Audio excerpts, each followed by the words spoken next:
આજે હું ચાનિયાભાઈ બેઠો ઘણા ટાઈમે, જ્યારે હું 95માં ચૂંટણી લડ્યો ત્યારે જસવણી સાહેબ, ચાનિયાભાઈ એવા 15 જણા મારા ટેકેદાર હતા.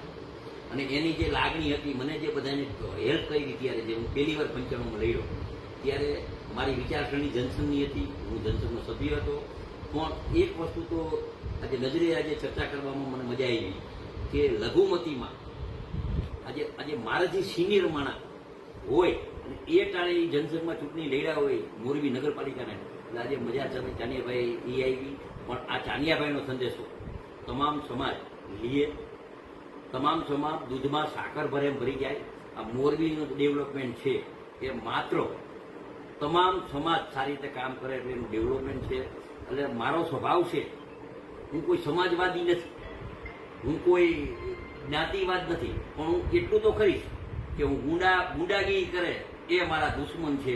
એ નેચરથી એટલે કોઈ પણ સમાજ હોય એ સમાજમાં કોઈ ગુંડાગીરી કરતો હોય તો સમાજને ગમતું નથી.